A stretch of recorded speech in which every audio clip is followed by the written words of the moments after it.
지난 6주 동안요 건강한 교회 시리즈 설교를 하였고요. 이제 6주를 마무리하고 새로운 설교 시리즈를 합니다. 다윗 현실에 뿌리 박은 영성이라는 내용으로 약 20주 동안 다윗의 생애를 한번 살피면서 그의 삶들 가운데 하나님이 어떻게 일하셨으며 그가 어떻게 반응했는지 함께 나누고자 합니다. 오늘은 그 첫 번째 시간이에요. 중심에 대한 이야기를 함께 나눌까 합니다. 우리는요 사람들을 처음 만나면 자연스럽게 그 사람에 대한 첫인상을 가집니다. 보통 그 시간이 0.7초에서 약 7초 정도라고 이야기합니다. 짧은 시간에 그 사람이 가지고 있는 외모라든지 아니면 옷 입은 모습, 태도, 자세 여러 가지 모습들을 통하여 그 사람이 정말 좋은 사람인지 긍정적인 사람인지 호감 가는 사람인지 그렇지 않은지를 파악하는 것이죠. 첫인상이 좋으면요 어느 정도 좀 관대해요, 그 사람에 대하여. 하지만 첫인상이 나쁘면 그 사람의 장점에 대해서도 비판적인 눈으로 쳐다보게 됩니다. 자연스럽게 일어나는 일들 같아요. 하버드 대학교에서 연구한 자료에 의하면 환자들이 의사가 따뜻한 말들이나 태도로 진찰을 하면 호감이 생기고요, 또한 그 의사가 처방해 주는 약은 동일한 약인데도 불구하고 그렇지 않는 의사가 처방해 주는 약과 함께 효과는 확연하게 차이가 난다고 이야기합니다. 첫인상이 주는 경우, 긍정적인 경우예요. 그런데 첫인상이라는 게 항상 이렇게 우리에게 딱 들어맞느냐, 그것도 아닌 것 같습니다. 처음에는 인상이 참 좋았는데 시간이 가면서 나빠지는 경우도 있기 때문이죠. 제가 예전에 있었던 일이에요. 시골에서 자랐지만 제가 살던 동네에는 살구나무가 없었습니다. 살구나무는 책이나 아니면 TV에서만 보았습니다. 그러던 중 타 지역에 갈 일이 있었는데요, 쭉 걷다가 보니까 앞에 덩그러니 살구나무가 있는 겁니다. 이야, 살구다 싶어서요 뛰어가니까 너무나 잘 익은 살구들이 몇 개 떨어져 있었어요. 한 개를 딱 쥐어서 씻고 상큼한 과즙을 생각하며 딱 배에 물었는데요, 이게 웬일입니까? 바로 뱉어버렸습니다. 떫었어요. 먹을 수가 없었어요. 보기에는 너무나 좋았지만 그 내용물은 제 생각과는 전혀 달랐습니다. 왜냐하면 게살구였습니다. 빛 좋은 게살구였기 때문에 도저히 먹을 수가 없었습니다. 사람들은요 눈에 보이는 것들을 근거로 많이 평가하고 판단을 합니다. 눈에 보이는 것이 참 중요하다고 생각해요. 하지만 우리가 살아가는 인생을 보면 눈에 보이는 것뿐만이 아니라 눈에 보이지 않는 그 사람의 내면이나 그 사람의 마음, 중심이 너무 중요합니다. 그런데 이 중요성들은 우리만 느끼는 것이 아니라 하나님 앞에서는 훨씬 더 중요해요. 하나님은요 우리의 외면을 보는 것이 아니라 우리의 중심을 보신다고 말씀하시기 때문이에요. 오늘 우리가 읽었던 본문은 하나님은 우리의 중심을 얼마나 중요하게 생각하는지를 단적으로 보여주고 있습니다. 본문의 배경은 사사기가 끝나고 난 이후 왕정이 시작되어지고 첫 번째 왕 사울이 왕으로 등극하고 한 25년 정도가 지났을 때쯤입니다. 그는 처음 너무나 좋게 출발했지만 지금 오늘 우리가 보는 본문에서는요 전혀 다른 모습이에요. 하나님은 사울을 왕으로 세웠지만 그를 버리시고 사울을 대신하기 위하여 다윗을 새로운 왕으로 세우시는 장면입니다. 그런데 일국의 왕, 너무 중요한 자리죠. 그 왕을 세우시는 일들 가운데 기준이 딱 한 가지였습니다. 그 중심이 하나님 앞에 합한가, 그 중심이 바로 서 있는가입니다.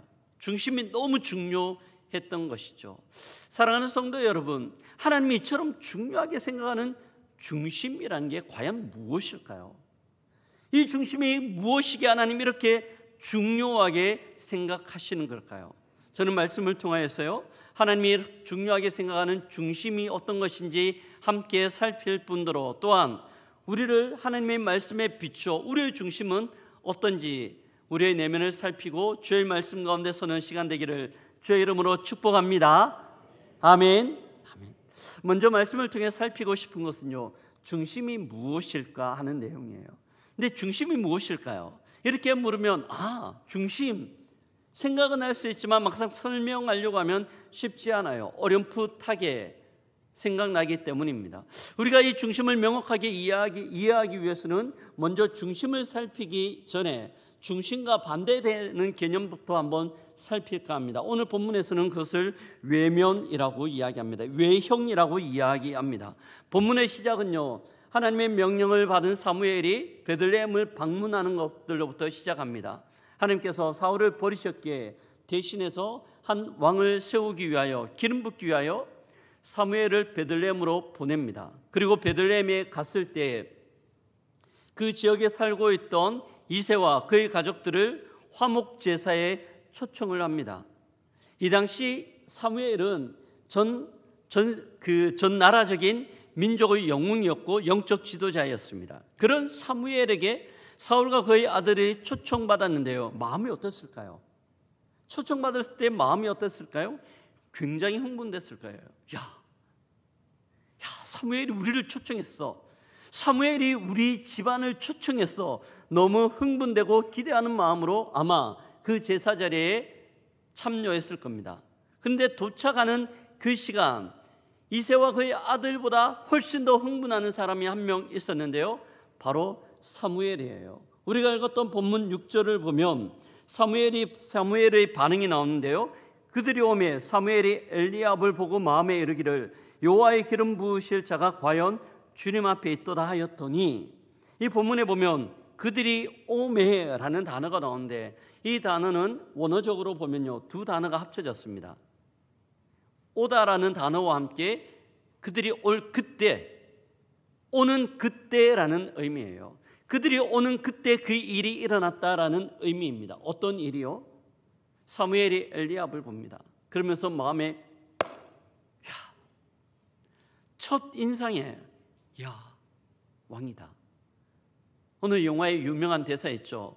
왕이 될 상인가? 딱 왕이 될 상이었어요. 사무엘이 너무 놀라서 하나님 앞에, 하나님, 그 사람입니다. 여호와 앞에 하나님께서 기름 부으실 자가 바로 섰습니다 라고 감탄합니다. 하지만 하나님은 이 사무엘의 반응과는 전혀 상관없이 다르게 반응하는데요, 7절을 보면 그의 용모와 키를 보지 말라, 내가 이미 그를 버렸노라. 그의 용모와 키를 보지 말라, 내가 이미 그를 버렸노라. 하나님은 사무엘과 전혀 다른 평가를 하시며 심지어 버렸다고 평가하십니다.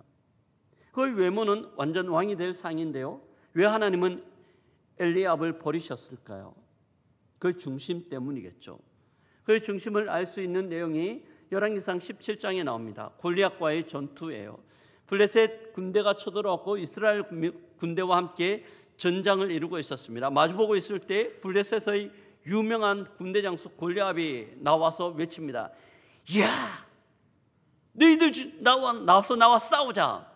이 쫄장부 같은 이스라엘 군대라고 조롱하는 거였어요. 하지만 어떤 사람도 그 골리앗 앞에 나와 싸울 엄두를 내지 않았습니다. 그의 키는 2m 70이었고 창 하나의 무게만 하더라도 약 14kg 정도 됐습니다. 엄청났죠. 모든 사람들이 벌벌벌 떨던 중에 엘리압도 마찬가지였습니다. 하나님의 군대, 하나님을 모욕함에도 불구하고 그는 그 자리 가운데 전장에 나가지 못했어요. 왜 그랬을까요? 나가면 죽으니까. 그의 안위에 대한 고민과 두려움 때문에 나가지 못했습니다. 하나님의 이름이 욕을 먹음에도 불구하고 그는 그 중심적으로 모든 것들을 평가하고 반응하고 있는 거죠. 이때 다윗이 그 앞에 나서려고 합니다. 다윗의 모습을 보고 그냥 엘리압이 이야기하는 것이 사무엘상 17장 28절인데요. 같이 한번 읽어봅니다. 그냥 엘리압이 다윗이 사람들에게 하는 말을 들은지라 그가 다윗에게 노를 바라여 이르되 내가 어찌하여 이리로 내려왔느냐 들에 있는 양들은 누구에게 맡겼느냐 나는 내 교만과 내 마음의 완악함을 아노니 내가 전쟁을 구경하러 왔도다. 아멘. 엘리압은요, 오히려 하나님의 이름으로 하나님 마음으로 나가려고 하는 다윗을 주저앉히고 비난하고 있습니다. 이것이 엘리압의 마음이었어요. 엘리압은 외모는 탁월했지만 그 마음 가운데 하나님의 마음이 없었기에 주께서 버리셨습니다. 이것이 마음 중심이라고 이야기할 수 있어요. 본문 7절에서 이야기하는 중심은요, 히브리어로 레바브라는 단어를 사용합니다. 원래 이 단어의 의미는 심장이라는 의미를 가지고 있고요, 내면의 모습, 마음, 그의 믿음이 거하는 그의 신앙의 좌소라고 이야기하는 것이 중심이라고 표현합니다.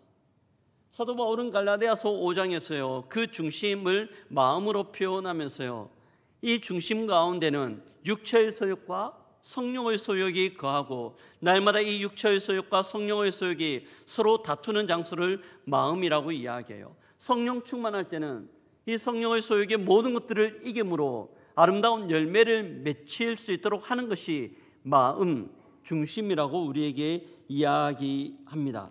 이것이 중심이에요. 이것이 중심이라면 하나님 왜 중심을 그렇게 중요하게 생각할까요? 왜 중심을 이토록 중요하게 평가 기준으로 여기실까요? 그것은요, 보통 우리 중심, 마음이란 것은 마음이나 중심 단독으로 그냥 머물러 있지 않기 때문입니다. 항상 이 중심은요, 우리의 생각에 영향을 미치고 결국 우리의 행동과 우리의 삶을 결정하기 때문이에요. 이런 의미에서일까요? 잠언에서 4장 23절을 보면 무릇 지킬 만한 것보다 내 마음을 지키라, 모든 생명이 여기서 남이라 라고 말씀하며, 우리의 생명, 모든 삶의 모습들이 마음 중심에서 나온다고 이야기합니다. 예수님 또한 비슷한 말씀을 하셨는데요, 누가복음 6장 43절에서 못된 열매 맺는 좋은 나무가 없고 또 좋은 열매 맺는 못된 나무가 없다라고 이야기합니다. 그 나무가 좋으면 당연히 좋은 열매를 맺고, 그 나무가 좋지 못하면 당연히 좋지 못한 열매를 맺는다는 거죠. 우리의 마음에서 우리의 모든 삶과 행동이 결정되기 때문에 주님은 중심을 그토록 중요하게 여기고 평가하시는 겁니다. 뿐만 아니에요, 이 중심에서 삶이 나올 뿐만 아니라 이 중심이 처음 그대로 계속 있는가 하면 그렇지 않기 때문이에요. 시간이 가면서 그 중심이 바뀝니다. 대표적 인물이 우리가 읽었던 본문 앞부분에 계속해서 등장하는 사울입니다. 사울이요, 하나님의 부름을 받아 이스라엘 초대왕으로 등극을 합니다. 처음 사무엘이 사울에게 왕이 될 것이라 이야기할 때 사무엘상 10장인데요, 그건 너무 겸손했어요. 그래서 이야기합니다. 나의 가족은 베냐민 지파 모든 가족 중에서 가장 미약하나이다. 나의 가족은 베냐민 모든 지파 중에서 가장 미약합니다. 나는 왕이 될 수 없습니다. 그의 마음은 겸손으로 가득 차 있습니다. 그를 왕으로 세워 사람들 앞에서 기름 부으려고 할 때 그는 짐 사이에 숨어 있었습니다. 그토록 겸손했어요. 하지만 시간이 지나요. 왕이 되고 난 이후 그의 나라가 어느 정도 안정기로 접어들자 마음 가운데 겸손이 아니라 스물스물 교만이 찾아오기 시작합니다. 나중에는요, 하나님의 명령을 듣지 않아요. 오히려 그의 왕위는 백성들로부터, 백성의 지지로부터 그의 왕권이 강화된다는 생각 때문에 하나님의 명령을 듣는 것이 아니라 백성들의 마음 가운데 그가 요동합니다. 이걸 알 수 있는 것이 사무엘상 15장 24절인데요. 같이 한번 읽어보겠습니다. 사울이 사무엘에게 이르되 내가 범죄하였나이다. 내가 여호와의 명령과 당신의 말씀을 어긴 것은 내가 백성을 두려워하여 그들의 말을 청종하였음이니이다. 아멘. 사울은요, 하나님의 말씀을 듣지 않아요. 대신에 백성들의 말을 듣고 있습니다. 왜 그럴까요? 하나님이 그의 중심 가운데 없기 때문이에요. 그가 그 중심 가운데 있거나 아니면 다른 불순물이 그 중심을 대신하기 때문에 하나님은 그 마음의 중심 가운데 찾아볼 수가 없었던 것입니다. 결국 15장 35절에 보면 하나님께서 말씀합니다. 내가 그를 버렸다. 내가 그를 버렸다라고 말씀하고 있습니다. 사랑하는 성도 여러분, 우리의 마음의 중심은 어떤가요? 여러분의 마음의 중심은 어떻습니까? 여러분의 마음의 중심에는 무엇이 채워져 있습니까? 하나님이 채워져 있습니까? 아니면 다른 불순물들이 채워져 있습니까? 우리는 스스로 우리의 중심을 바라보며 점검하고 질문해 봐야 됩니다. 하나님으로 출발했다가 나중에는 다른 것들이 우리의 마음 가운데 들어있지는 않습니까? 어떤 교회에 여자 집사님이 한 분 계셨어요. 너무나 겸손한 분이었습니다. 항상 예배 시간이 되면 다른 사람들 오기 일찍 와서요, 교회를 정리하고 성도들이 쾌적한 환경에서 예배 드릴 수 있도록 그렇게 섬겼습니다. 그리고 예배가 다 마치고 사람들이 본당을 떠나면 늦게까지 남아서 일일이 다 정리하고 떨어져 있는 휴지들을 줍고 집으로 가는 그런 집사님이었습니다. 사람들이 집사님의 모습들을 알자 칭찬하기 시작했어요. 아이고, 정말 수고하십니다. 감사합니다. 정말 신실하시네요. 내 시간이 가면서요, 사람들의 이 칭찬이 점점 줄어들기 시작했습니다. 익숙해지니까요. 근데 사람들의 칭찬이 더 이상 나오지 않자 여자 집사님의 마음 가운데 시험이 든 거예요. 와, 왜 나를 몰라주지? 내가 이렇게 수고하는데 왜 나를 몰라주지? 이 시험이 결국은 마음 가운데 큰 근심이 되고 교회를 옮기려고 하는 생각까지 가지게 되었습니다. 이때쯤 담임 목사님께서 이 여자 집사님을 만나셨어요. 그리고 질문합니다. 집사님, 그동안 너무 수고하고 애쓰셨어요. 참 감사한데 집사님 처음 그렇게 섬기실 때 어떤 마음으로 섬기셨어요? 왜 그렇게 섬기셨나요? 질문하자 집사님이 이야기합니다. 하나님 때문에 섬겼어요. 하나님이 너무 좋고 감사해서 섬겼습니다. 그렇게 이야기하죠. 그러면서 그 집사님의 얼굴 가운데 또 눈 가운데 눈물이 맺힙니다. 그의 마음이 변해 있는 것들을 발견했기 때문이죠. 담임 목사님이 이야기합니다. 집사님, 다시 한번 마음을 점검하세요. 예적 그 마음만 회복할 수 있다면 충분합니다 라는 이야기를 하였습니다. 사랑하는 성도 여러분, 우리의 마음은 어떤가요? 우리의 마음의 중심 가운데는 무엇이 차지하고 있나요? 우리가 열정적으로 주님을 섬길 때 주님을 사모하는 마음들이 우리의 마음을 꽉 채웠는데 어느 순간 그 마음들이 하나 둘 사라지고요, 마치 파도의 바위, 모래로 성을 쌓았던 것들이 하나씩 허물어지는 것처럼 우리의 마음이 허물어지고 대신 우리가 그 자리 중심 가운데 있지는 않는가 하는 겁니다. 너무 중요하죠. 우리의 마음을 점검하는 것. 근데 우리의 마음을 점검할 때 우리가 유의해야 하는 게 있습니다. 어떨 때에는요, 우리가 우리의 마음을 체할 수 있거든요. 우리의 마음을 포장할 때도 있다는 겁니다. 왜 이런 일이 일어날까요? 우리가 여러 가지 일들을 할 때요, 100% 하나님을 위하여 100% 나를 위하여 하는 일이 잘 없거든요. 이 하나님을 위한 마음과 나 자신을 위한, 나를 세우려고 하는 마음들이 교묘하게 섞여져 있습니다. 어떨 때에는 나를 세우려고 하는 마음들이 조금 있고 하나님을 위한 마음들이 많을 때도 있지만, 또 어떨 때는 나를 위한 마음이 많음에도 불구하고 하나님을 위한 마음이 조금 있는데 그것을 훨씬 더 부각하며 훨씬 더 내세우며 우리의 모습을 포장할 때가 있기 때문이죠. 이때 우리가 해야 되는 것은요, 한꺼풀씩 벗겨내는 겁니다. 우리의 마음의 생각들과 감정들과 반응들 한꺼풀 벗겨내며 정말 우리의 내면 밑바닥에 있는 아주 깊은 곳에 있는 것이 무엇인지 분별하고 파악해내야 되죠. 모든 것들을 벗겼을 때 남는 건 두 가지예요. 하나님과 나. 하나님과 나, 이 두 가지만 남아있어요. 그 두 가지 가운데서 나의 부분들을 정교하게 도려내고 하나님만 남겨두어야 하는 것이 우리가 해야 되는 역할인 줄 믿습니다. 그럴 때 우리의 삶은, 우리의 중심은 하나님으로 가득 차고, 하나님의 일을 하실 때 하나님의 사람을 통하여 하시는데 그 하나님의 손 가운데 붙들림 받아 주의 영광 드러내는 아름다운 도구가 될 줄 믿습니다. 우리의 마음을 살펴야 하는 거예요. 어느 수도원에서 있었던 일입니다. 오래된 수도원이었어요. 오래되었기에 당연히 보수할 것도 많고 낡은 것도 많았습니다. 장인을 불러서요 곳곳을 수리하게 했습니다. 일할 것들이 너무 많으니까 수도사 한 분을 붙였어요. 도와주게. 장인이 열심히 다니며 부엌을 고치고 또한 바닥을 고치고 있었습니다. 저 깊은 창고도 한참 고쳐야 되는 중에 먼저 수도원의 수도사가 가서 거기에 있는 것들을 좀 정리하고 있었어요.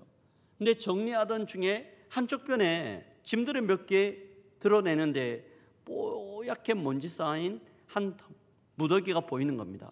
뭘까 싶어서요 그 먼지를 다 털어냈는데 깜짝 놀랐습니다. 그 무더기 안에 먼지를 털어내니 번쩍번쩍 빛나는 덩어리들이 있었어요. 황금 덩어리였습니다. 깜짝 놀랐어요. 최저를 불렀어요. 야, 이제 우리 수도원 재정적 압박 없이 운영할 수 있겠구나. 너무 좋아하며 그 금덩이 하나를 들고 장인에게 갔습니다. 여보시오, 이걸 보시오. 제가 저 구석에서 이 금덩이를 발견했어요. 너무 빛나지 않습니까? 라고 이야기하며 그 금덩이를 장인에게 잠깐 보여주었습니다. 장인이 그 금덩이를 이리저리 살피더니만 나중에는 망치를 가지고 툭 치는 거예요. 그런데 그 금덩이가 쩍 갈라지는 겁니다. 안을 보니 오래된 벽돌이었어요. 밖은 번쩍번쩍 빛났지만 안에는 오래된 벽돌이었습니다. 그냥 벽돌 위에 금칠만 해 놓은 거죠. 장인이 이야기합니다. 속은 그대로인데 금칠만 해 놓았네요. 아무짝에 쓸모없는 낡은 벽돌입니다. 이 수도사가요 하루 일과를 다 마무리하고 하루를 마감하는 밤에 홀로 앉아 기도하고 있을 때였습니다. 그 마음 가운데 내적 음성이 들리는 거예요. 너희 마음은 어떠냐? 겉은 번쩍번쩍하는 금덩어리지만 속은 낡은 벽돌. 그런 모습, 이 모습이 너희 모습 아니냐? 수도사가 펑펑 울며 하나님 앞에 자기의 모습을 다듬었다는 이야기입니다. 사랑하는 성도 여러분, 우리는 거치장을 멋있게 할 수 있어요. 사람들을 드러내는 모습 가운데 멋있게 하나님이 내 마음 가운데 가득 찬 것처럼 보일 수 있어요. 하지만 사람들은 거기에 속을 수 있어요. 엘리압을 보며 사무엘도 속았거든요. 그 영적 지도자도. 하지만 하나님은 모든 것들을 다 감찰하십니다. 영적 가면을 벗으라는 책에서 유명한 내용이 나와요. 영적 가면을 벗으라는 책 내용 가운데 한 부분입니다. 가면을 쓴 채로는 사랑을 받을 수가 없습니다. 가면을 쓴 채로는 하나님의 사랑을 받을 수가 없습니다. 그 가면을 벗을 때 비로소 하나님 앞에 사랑받는 존재로 나아갈 수 있습니다. 우리의 모든 영적 가면을 벗고 우리의 내면을 직시하며 하나님으로 채워질 수 있는 우리 모두가 되기를 주의 이름으로 축복합니다. 아멘. 어떻게 채워져야 할까요? 이게 문제예요. 다윗을 한번 볼까요? 저희 본문을 묵상하면서요 너무 궁금했어요. 그리고 의문이었습니다. 하나님께서 다윗에게 기름 부을 때 그의 나이가 13세에서 15세예요. 사춘기죠. 북한이 무서워서 쳐들어올 엄두를 못 낸다고 이야기하는 사춘기, 그 나이 때였어요. 이 나이 때에 하나님께서 무엇을 보고 다윗에게 기름을 부으셨을까요? 다윗의 어떤 부분 때문에 그렇게 기름을 부으셨을까 하는 질문입니다. 본문 가운데는 명확하게 나오지 않지만 전후 나오는 성경의 내용을 살피면 저는 세 가지 정도 요약할 수 있을 것 같습니다. 첫 번째는 하나님을 경외하는 마음이 다윗에게 가득하였습니다. 다윗이요 영웅으로 등극했을 때가 골리앗과의 싸움이죠. 골리앗 너무나 엄청난 군대 장관이었습니다. 모든 성인 군사들도 벌벌벌 떨 정도였어요. 하지만 다윗이 그 앞에 섭니다. 다윗은 골리앗이 무섭지 않았을까요? 무섭지 않았어요. 왜냐고요? 그에게 하나님이 있기 때문이죠. 칼과 창과 단창으로 너는 내게 오거니와 나는 만군의 여호와 이름으로 내게 가노라. 그 마음 가운데 하나님을 향한 경외함들, 하나님을 향한 섬김의 마음, 그 하나님에 대한 감사함들이 그에게 있었기 때문에 그에게 가장 큰 것은 하나님이었어요. 하나님이 함께 있기에 어떤 것도 두려워할 수가 없었습니다. 하나님을 향한 경외함이었어요. 이 경외함은요 경외함으로 그치지 않습니다. 이 격려함은 겸손으로 넘어갑니다. 골리앗을 쓰러뜨리고 그는 왕의 사유가 되며 이스라엘 군대의 총지휘관이 됩니다. 엄청나죠. 사람들이 이야기합니다. 사울은 천천히요 다윗은 만만이라. 수많은 사람들이 자기를 보고 환호할 때 어땠을까요? 어깨가 한번 우쭐 어깨가 들썩들썩할 수 있습니다. 교만이 그의 마음 가운데 찾아들 수 있어요. 하지만 그는 교만하지 않았습니다. 단적으로 볼 수 있는 것이요, 그가 사울에게 쫓겨 도망 다니다가 동굴 안에서 사울을 죽일 수 있는 절호의 기회가 찾아왔습니다. 옆에서 부추깁니다. 다윗, 지금이 하나님 주신 기회입니다. 사울을 죽이십시오. 그리고 왕이 되십시오. 너무나 달콤한 유혹이었지만 다윗이 반응하죠. 하나님의 기름 부으신 자를 내가 죽일 수 없다고. 다윗은요, 하나님의 때를 기다리는 겸손함이 있었어요.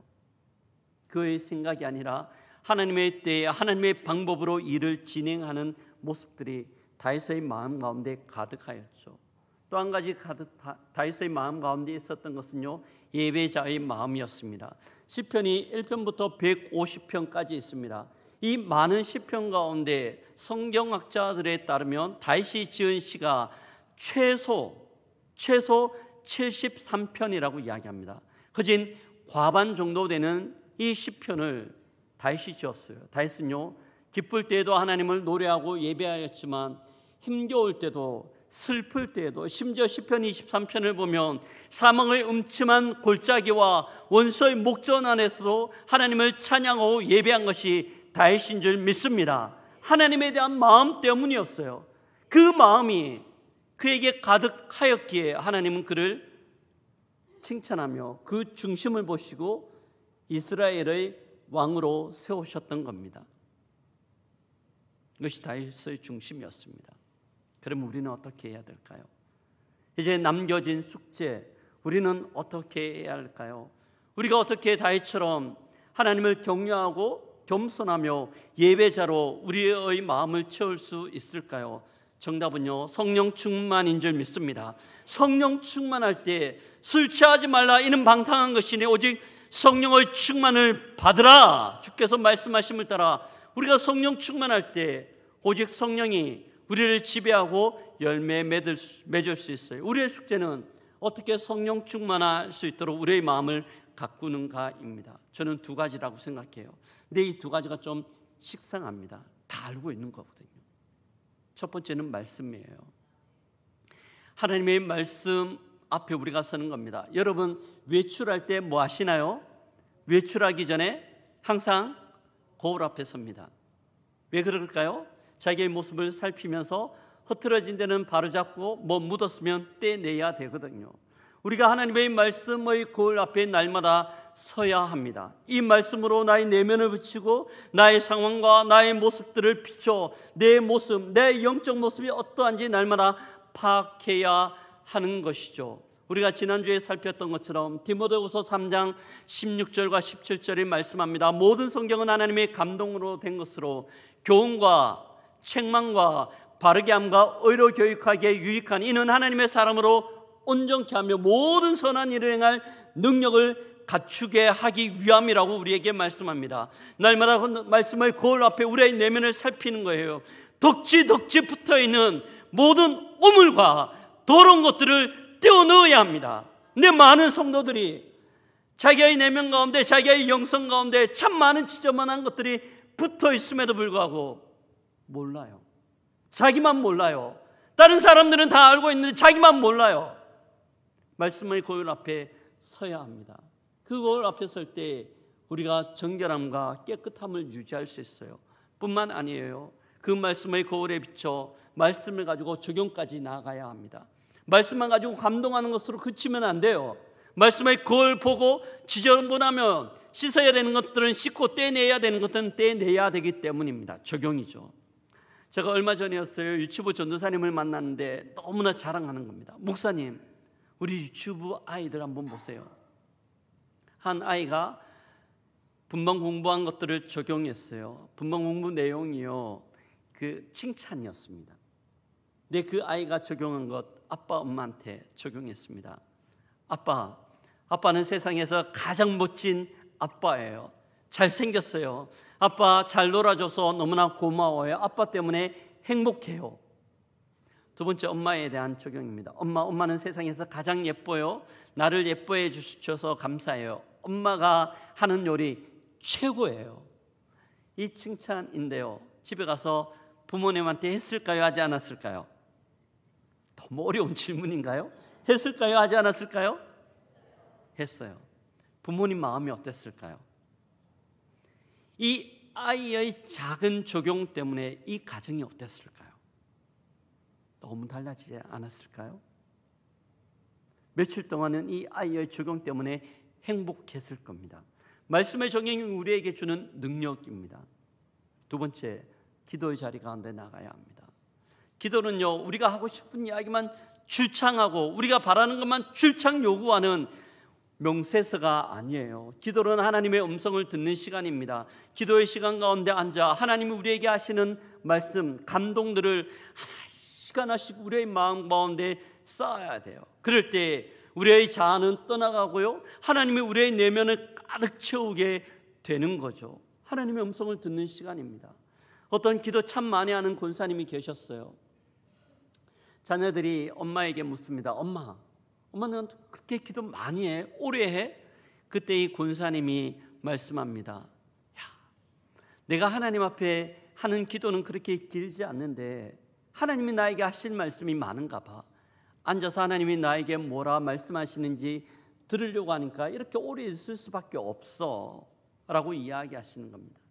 근데 참 재미있죠. 이 권사님의 얼굴 가운데는 기쁨과 감사가 떠나지 않아요.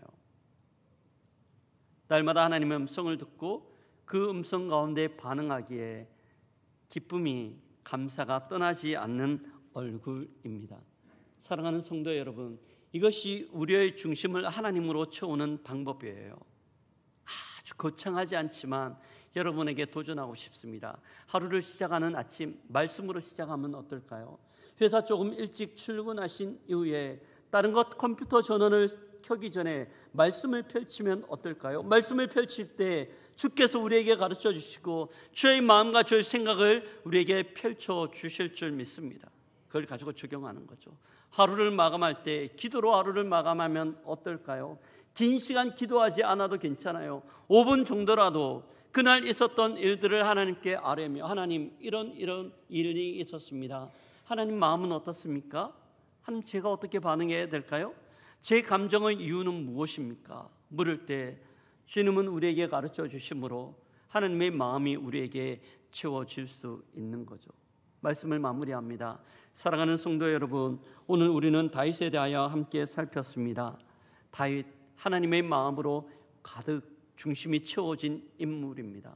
하나님은요, 지금도 온 땅을 두루 살피시다 전심으로 자기를 향하는 자들을 찾고 계시다고 이야기하고 계십니다. 또한 예수님은 과부의 2렙돈 그 마음의 중심을 보시고 그 여인을 칭찬하시는 것을 볼 수 있습니다. 우리의 중심은 어떻습니까? 무엇으로 채워져 있습니까? 우리는 지금 결단해야 됩니다. 하나님의 말씀과 기도로 하나님 앞에 나가 주님으로 우리의 중심을 채우겠습니다. 이것이 우리의 결단이어야 합니다. 우리는 예배를 마치고요, 이 예배당을 나가 우리의 삶의 터전으로 떠나게 될 겁니다. 우리의 중심이 나침판이 되어 하나님이 가르쳐 주시는 삶으로 나아가 주께 영광 올려드릴 수 있는 우리 모두가 되기를 주의 이름으로 축복합니다.